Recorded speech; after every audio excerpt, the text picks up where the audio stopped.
L'envoyé spécial des États-Unis d'Amérique face à la presse ce vendredi à Kinshasa a déclaré que le pays de l'oncle Sam encourage la mutualisation des efforts par les acteurs régionaux dans la lutte contre les groupes armés.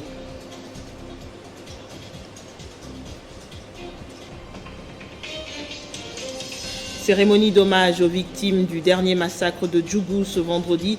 Une messe a été dite par Monseigneur Marcel Outembi en la cathédrale Notre-Dame du Congo. Lancement ce même vendredi de l'initiative pour les réformes, la réussite et la viabilité électorale IREV par la Fondation internationale pour les systèmes électoraux qui tient à apporter son soutien au processus des réformes électorales participatives en RDC. Très heureuse de vous retrouver pour cette grande édition du journal sur Télé 50. Les États-Unis d'Amérique encouragent la mutualisation des efforts par les acteurs régionaux dans la lutte contre les groupes armés. Déclaration de Wallace Ben, conseiller stratégique au Bureau des Affaires étrangères africaines division Afrique centrale du département État américain. Il a été devant la presse ce vendredi en la résidence de l'ambassadeur américain à Kinshasa après sa participation au 10e sommet sur l'accord cadre d'Addis Abeba. Le gouvernement des États-Unis est très concerné par les questions de sécurité et stabilité dans l'Est du Congo, dans l'Est de la RDC, et on comprend bien sûr, que, comme tous les autres acteurs, que les problèmes sont très complexes et très difficiles à adresser, et que les solutions vont demander sans doute la coopération de beaucoup de partenaires, y compris les pays voisins. Et donc un aspect très important du sommet, c'était justement pour souligner le rôle des institutions africaines pour s'adresser à ces problèmes, des problèmes essentiellement africains, et que les pays doivent continuer à discuter, à communiquer et à améliorer leurs relations pour ensemble s'adresser à ces problèmes. Et donc, bien sûr, un des principes clés de l'accord d'Addis Abeba et de tous les efforts pour rétablir la sécurité et la paix dans l'Est du Congo, c'est la souveraineté et l'intégrité territoriale de la RDC, que c'est primordial. Et malheureusement, en même temps qu'on discutait cet aspect, on a vu que ailleurs dans le monde, la Russie était en train de justement ignorer ce principe en faisant une invasion illégale et pas du tout justifiée de l'Ukraine. Et bien sûr, c'est notre souhait de voir tout le continent africain aussi reconnaître que ça serait discuter l'importance de l'intégrité territoriale et de souveraineté dans un contexte africain, et en même temps ignorer ce qui se passe ailleurs dans le monde. Donc on espère bien qu'on va rester résolu et unis partout dans le monde pour soutenir ces principes en Ukraine comme en RDC. À la CENI, après publication de la feuille de route, la Fondation internationale pour les systèmes électoraux, ensemble avec la société civile, veut apporter son soutien au processus des réformes électorales participatives. Elle a donc procédé ce vendredi au lancement de l'initiative pour les réformes, la réussite et la viabilité électorale, IREV en sigle. L'objectif est de sensibiliser la population sur l'éducation civique électorale. L'initiative pour les réformes, la réussite et la viabilité électorale, IREV, est une activité de la Fondation internationale pour les systèmes électoraux, AIFES, en partenariat avec le collectif des actions de la société civile soutenu par l'USAID. Ce projet réunit plus de 36 organisations de la société civile réparties sur l'ensemble du territoire national avec l'idée de réformer les cadres juridiques électoraux au travers d'un processus participatif. Nous appelons d'autres collègues de la société civile à pouvoir se joindre à nous et renforcer ce travail aux côtés de la CENI. Prenant la parole, le deuxième vice-président de la Commission électorale nationale indépendante, Didier Manara, salue l'initiative. C'est avec honneur et satisfaction que je prends la parole au nom du président de la CENI en ce jour qui marque le lancement officiel de l'initiative pour les réformes, la réussite et la viabilité électorale. Cette initiative arrive à point nommé, puisque la CENI vient de lancer sa feuille de route. J'apprécie l'initiative qui vient d'être lancée à ce jour et en appelle aux parties prenantes à la participation active à la réflexion sur les réformes électorales. De son côté, le représentant pays d'AIFES justifie sa présence par les soucis d'apporter un appui substantiel à la société civile pour accompagner les processus de réforme électorale participative. Ce projet a deux volets. Le premier volet, c'est le volet d'assistance technique à la CENI. Le deuxième volet du projet, c'est aussi appuyer le processus de réforme. Empêché, c'est le directeur des cabinets de Modeste Bahati du Kwebo qui procède à la cérémonie du lancement officiel. Rappelons que cette cérémonie s'est déroulée après l'atelier préparatoire pour la relance du cadre des concertations CENI Société Civile, organisé récemment par le président de la centrale électorale, Denis Kadima. Signature cet après-midi des contrats-programmes de performance 2022 entre le ministère de l'Emploi, Travail, Prévoyance sociale, la Caisse nationale de sécurité sociale, SANCES, l'Institut national de préparation professionnelle ainsi que l'ONEM. Et c'est la patronne de l'emploi qui a personnellement présidé ces assises en la salle de conférence de la SANCES à la Gombe. Selon la patronne de l'emploi, la signature des contrats-programmes des performances est une pratique de bonne gouvernance, de redevabilité qui appelle à la conscience professionnelle et à la transparence dans l'exécution des visions stratégiques de ces trois établissements. Ce programme d'action est piloté de main de maître par son Excellence Jean-Michel Sama Lukonde Kenya, à qui je réitère mon profond respect. Dans cette optique, la maximisation des recettes et la rationalisation des charges font partie des objectifs à poursuivre sans relâche. À la Caisse nationale de sécurité sociale, il faudra assurer la mise en place d'une politique d'investissement de fonds et étendre la couverture de la sécurité sociale à l'ensemble de la population congolaise en général et aux travailleurs en particulier. À l'INPP, il est question de poursuivre l'acquisition des équipements, la construction et la réhabilitation des infrastructures ainsi que la formation des formateurs pour améliorer l'offre de formation professionnelle à temps réel. En outre, Claudine Doucy-Kembe a promis de mettre à la disposition de ces entreprises les lettres d'approbation de leur budget afin qu'elles se mettent au travail, selon la vision du président de la République, Félix-Antoine Tshisekedi Tshilombo, qui veut que l'homme soit au centre de toute action. Et pour couronner le tout, la ministre de l'Emploi, Travail et Prévoyance sociale a pensé à la mobilité du personnel qui doit se déplacer pour les recouvrements en vue de maximiser les recettes. C'est ainsi que 18 minibus, dont 2 ambulances et 23 pick-up ont été remis à ces entreprises. Parlons infrastructure routière dans la capitale, le projet ABC, Alliance des bâtisseurs visant la construction des 11 artères de la capitale qui a repris de plus belle. Et la visite des chantiers a été effectuée par le ministre d'État, ministre des ITP, accompagné du président du projet ABC.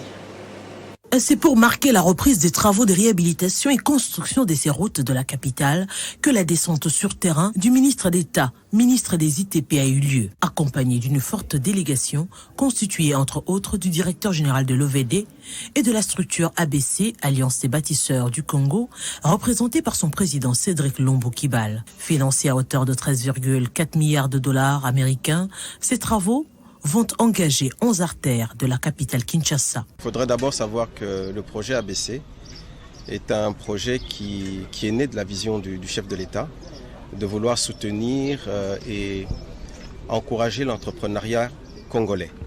L'idée, c'était de voir des entrepreneurs congolais devenir aussi des millionnaires demain. C'est pourquoi le chef de l'État, son Excellence M. Félix-Antoine Tshisekedi, avait souhaité confier ce projet.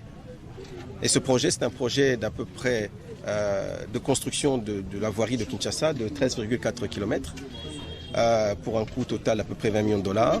et qui concerne 11 artères de la ville de Kinshasa. Déjà, la population quinoise habituée à fréquenter les routes Masikita, Kwamut, Pumbu, Ubangi, Sayo et Matete a vu la reprise des travaux qui a connu un arrêt par manque de financement. Nous avons vu en lui cette volonté d'accompagner la vision du chef de l'État qui est de promouvoir l'entrepreneuriat congolais.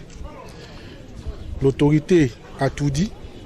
Je confirme que tous les mécanismes ont été mis en place pour que les financements soient décaissés. La banque avec laquelle nous travaillons, Sophie Bank, a accepté la garantie que le ministre d'État lui a fournie. Nous avons eu le premier décaissement et comme vous le constatez, nous avons repris les travaux sur tous les 11 artères de la capitale. ABC, qui regroupe des entreprises congolaises, veut à travers ces réhabilitations faire valoir l'expertise congolaise et revêtir la capitale, Kinshasa, de sa plus belle robe. Signalant que bientôt, les autres chantiers non encore touchés connaîtront une nouvelle touche au grand bonheur des usagers. Et je vous l'annonçais dans le sommaire, une cérémonie d'hommage aux victimes du dernier massacre de Djougou a été organisée ce vendredi 25 février à la cathédrale Notre-Dame du Congo. Une messe dite par Monseigneur Marcel Outembi devant plusieurs autorités civiles et militaires. Une manière pour eux d'honorer ces victimes et d'interpeller la communauté nationale et internationale sur cette situation. Dans la nuit du 1er février 2022, plus de 50 personnes ont perdu la vie lors d'un drame au camp des déplacés sur la plaine de Savo en territoire de Djougou dans la province de l'Ituri. En vue d'honorer la mémoire de ces personnes froidement abattues par de miliciens et de sensibiliser la communauté nationale et internationale sur les génocides et les crimes contre l'humanité qui se perpétuent en Ituri, la communauté de la Grande Famille Orientale a organisé une célébration eucharistique en hommage aux victimes. Une messe a été dite par Monseigneur Marcel Outembi à la cathédrale Notre-Dame du Congo. J'interpelle tout le monde. Qu'avons-nous fait pour que la province orientale soit toujours victime des atrocités, alors que nous, on a toujours offert à la République tout ce dont elle a besoin pour la stabilité. Si vous avez besoin des hommes loyaux, nous sommes là. La province orientale a toujours offert à la République des hommes loyaux. Nous sommes des républicains. On n'a pas de rebelles chez nous. Mais c'est quoi cette affaire qui ne doit pas prendre fin? Pourquoi l'insécurité trouve son siège dans la province orientale? On dit que bon, c'est entre nous-mêmes, mais non, c'est pas vrai. L'État, les chefs de l'État, le gouvernement, ils ont l'obligation d'offrir la paix et la sécurité à toute la République. S'en est suivi une série d'hommages enregistrés et des messages de condoléances de plusieurs personnalités, dont les diplomates, les députés et sénateurs, les confessions religieuses, les membres du gouvernement, la communauté Grand Kasaï et autres, tous inclinés en mémoire de défunts. En province, d'abord dans le Haut-Katanga, le gouverneur vient de lancer les travaux d'assainissement dans la ville de Likasi. Jacques Aboula Katoué a fait recours cette fois-ci à une entreprise privée. Une action qui s'ajoute ainsi aux travaux de réhabilitation de la voirie en cours dans la ville montagneuse. Pour rendre salubre la ville montagneuse, souci majeur de l'autorité provinciale, le gouvernement provincial n'hésite pas à faire recours aux partenaires privés. Ainsi, un service privé est mis à contribution avec ses agents tous recrutés à Likasi, comme le souhaitait Jacques Aboula Katoué. Son outillage constitué de balayeuses, souffleurs et autres machines a désormais la charge de maintenir la propriété de la ville de Likasi. Le gouverneur de province a, à côté du maire de Likasi, Petwe Kapande, lancé officiellement les travaux. Jacques Aboula Katoué a suivi les explications sur le fonctionnement de ces engins, capables d'entretenir régulièrement plusieurs avenues. La population n'a pas manqué d'encourager par des applaudissements et des cris de joie son gouverneur. Likasi, deuxième ville de la province du Haut-Katanga, ex-Jadoville, recouvre sous Jacques Aboula Katoué petit à petit sa beauté d'antan. La rendre encore plus coquette est le vœu du gouverneur qui a juste après exhorté le maire et les bourgmestres à s'approprier cette action afin que leurs administrés vivent dans un environnement sain. La population de Likasi est donc invitée à observer les notions de salubrité pour appuyer les efforts du gouverneur qui se démène pour son bien-être. Puis dans le Haut-Touélé, le chantier de construction du bâtiment de l'Assemblée provinciale est à son avant-dernier virage. Le constructeur commis à la tâche par le gouvernement Bassiane Nanga dit avoir activé toutes les batteries pour rattraper le retard accumulé afin de livrer l'ouvrage en vue de permettre à l'organe délibérant de travailler dans les bonnes conditions conformément au programme d'action de l'exécutif provincial. Dans cet imposant bâtiment qui domine toute la zone dédiée à l'Assemblée provinciale du Haut-Touélé à Isiro, plusieurs services sont pensés par l'architecte. À l'entrée de l'édifice, ce sont ces pièces qui vont devenir de bureaux et salles de réunion secondaires du président de l'organe délibérant, les services des archives, mais aussi pour les visiteurs de marque. À quelques mètres d'ici, sur la salle de plénière pour députés provinciaux. Avec sa capacité de 250 places assises, l'hémicycle pourra accueillir le maximum d'invités. En franchissant l'amphithéâtre, c'est le hall du bâtiment suivi des bureaux du vice-président, du rapporteur adjoint, tous équipés des installations sanitaires, des antichambres, ainsi que de ces deux grandes salles de réunion. Ici, au premier niveau, se trouve le bureau du président, du questeur ainsi que du rapporteur, tous autonomes hormis les deux somptueuses salles de réunion. Juste à côté, le bureau de la presse relié à la régie technique de la salle. Nous sommes en train de couvrir complètement le bâtiment avec une possibilité de commencer les travaux de finissage dans un mois. Évoluer dans notre milieu, nous avons un problème d'approvisionnement en matériaux manufacturés. Il y a déjà une équipe que nous avons dépêchée avec les fournisseurs pour aller acheter et nous amener les matériaux manufacturés qui feront objet de travaux de finition. Dans ce chef-d'œuvre de deux niveaux, le gouvernement bassianais Nanga entend incorporer tout le service relatif au fonctionnement de l'organe délibérant, conformément à son programme d'action, inspiré de la vision du chef de l'État Félix-Antoine Tshisekedi. Et pour refermer cette page des nouvelles des provinces, l'ONG Village Reach, partenaire du Congolais qui appuie la province de l'Équateur dans le secteur de la santé, assurant le transport des vaccins par drone dans les zones de santé de l'arrière-province, est déterminée à renforcer sa présence sur terrain. C'est du moins ce qui découle de l'audience que le vice-gouverneur a accordé ce jour à la délégation de cette ONG en séjour à Mbandaka. Pamafi Otenga pour le reportage. L'Équateur est la province pilote de la RDC, bénéficiaire de l'appui de l'ONG Village Reach dans le secteur de la santé. En 2019, par exemple, elle a eu le bénéfice de transport des vaccins par drone, reliant facilement dans un record de temps bien réduit la ville de Mbandaka aux zones de santé de l'arrière-province. C'est ce qui justifie la présence à Mbandaka d'une forte délégation de la dite ONG qui vient évaluer et renforcer son intervention sur le terrain. Au sortir de l'audience, c'est que le vice-gouverneur de l'Équateur, Dr Taylor Ongan, a accordé à cette délégation le ministre provincial de la Santé, Dr Didier Ibenge, et qui conduisait la dite délégation à déclarer ce qui suit. Oui, merci beaucoup. Vous savez, le travail et l'approche du village de Riche est très fourni dans notre province. Effectivement, nous avons la vaccination, nous vaccinons nos enfants, nous avons les intrants de vaccination que nous sommes en train d'utiliser, mais le village de Riche nous aide à travers les drones de pouvoir approvisionner les centres de santé pour la vaccination et surtout les vaccins de qualité. C'est la raison pour laquelle nous avons une visite. Les experts, le partenaire sont venus de passer par là.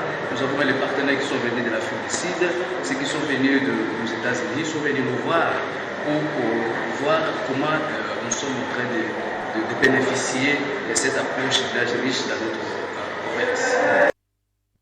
Et ici à Kinshasa, à travers son programme de santé de la reproduction, le ministère de la Santé publique a tenu ce vendredi une réunion de validation des outils de formation, de prestation et de gestion des données en soins complets d'avortement centrés sur la femme. Cette rencontre, qui a connu la participation des experts en santé de reproduction, a été appuyée par l'organisation internationale AIPAS.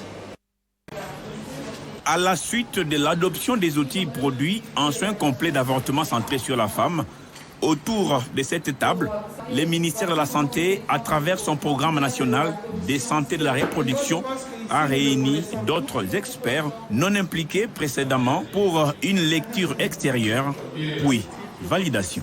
Nous sommes dans l'amélioration constante de la santé de notre population. C'est comme ça que pour les soins complets d'avortement centrés sur la femme, on a élaboré ces outils parce qu'avant les gens n'étaient pas formés à faire des avortements. Maintenant que la loi nous permet, sous certaines conditions, d'offrir des soins d'avortement, nous avons préparé ces outils de formation sur la base des normes édictées par l'Organisation mondiale de la santé. Pour les ministères de la Santé publique, Hygiène et Prévention, il est temps d'aller en guerre contre la mortalité maternelle due aux avortements clandestins. La problématique d'avortement dans notre pays est assez grave. Ici en RDC, nous sommes à 52 pour 1000. Donc on est au-delà de la moyenne africaine. Cela veut dire que nous avons une prévalence d'avortement assez élevée. Pourquoi ça? Réunion tenue avec l'appui de l'organisation internationale AIPAS qui ne compte pas baisser les bras. Il y a encore beaucoup à faire et AIPAS ne ménage aucun effort pour pouvoir accompagner chacun des ministères qui travaillent pour le droit de la femme, mais aussi pour lui permettre d'avoir un environnement qui lui soit favorable et habilitant pour l'éclosion de ses capacités, mais aussi de ses compétences. Pour rappel, le protocole de Maputo auquel la RDC a adhéré autorise l'avortement en cas de viol, inceste ou lorsque la grossesse menace la vie de la mère ou des fœtus. On en vient au rappel des principaux titres. L'envoyé spécial des États-Unis d'Amérique face à la presse ce vendredi à Kinshasa a déclaré que le pays de l'oncle Sam encourage la mutualisation des efforts par les acteurs régionaux dans la lutte contre les groupes armés. Cérémonie d'hommage aux victimes du dernier massacre de Djougou ce vendredi. Une messe a été dite par Monseigneur Marcel Outembi en la cathédrale Notre-Dame du Congo. Lancement ce vendredi de l'initiative pour les réformes, la réussite et la viabilité électorale IREV par la Fondation internationale pour les systèmes électoraux qui tient à apporter son soutien au processus des réformes électorales participatives en RDC. Merci de votre fidélité sur Télé 50, l'actualité est en continu.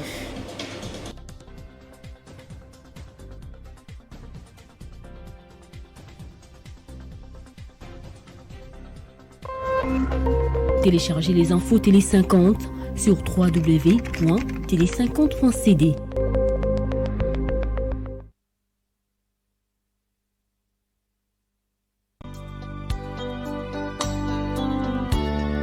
Programme des obsèques de M. Jean-Pierre Kissinda Matafouadji Wabamboa. Vendredi 25 février, veille mortuaire à la salle Kofi sur l'avenue Malembankolo, référence Sosimat. Les programmes se présentent de la manière suivante. 20h, culte d'action de grâce.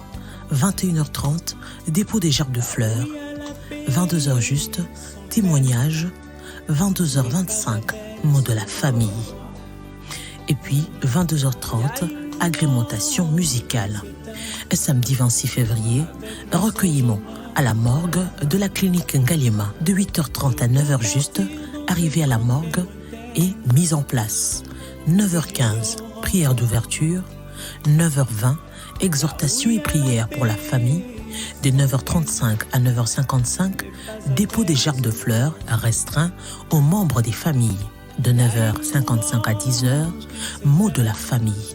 10h, lever du corps pour la nécropole entre terre et ciel. Bain des consolations à la salle Kofi après l'enterrement.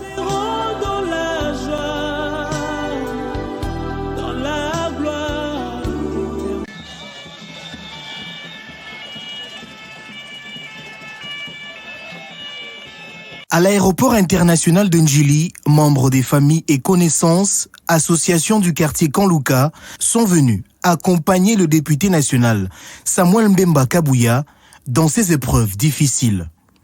La dépouille mortelle de Madame Madila Moutoumossi Élysée, mère biologique du directeur de cabinet du président de l'Assemblée nationale, a foulé le sol de Kinshasa par un régulier d'Éthiopian en provenance de la Belgique. Pleurs et tristesse pouvaient se lire sur le visage des uns et des autres pendant ce moment rempli d'émotions. La dépouille mortelle a quitté l'aéroport international de Ndjili pour la morgue de l'hôpital du Cinquantenaire avant la veillée mortuaire prévue ce samedi 26 février à la résidence familiale au Camp Louka en face de la paroisse Saint-Philippe. Le recueillement aura lieu ce dimanche 27 février à 10h à l'hôpital du Cinquantenaire et l'enterrement au cimetière de Kitambo. Rappelons que c'est depuis le 8 février dernier que Madame Madila Moutoumossi, Élysée, a tiré sa révérence à Bruxelles de suite d'une maladie.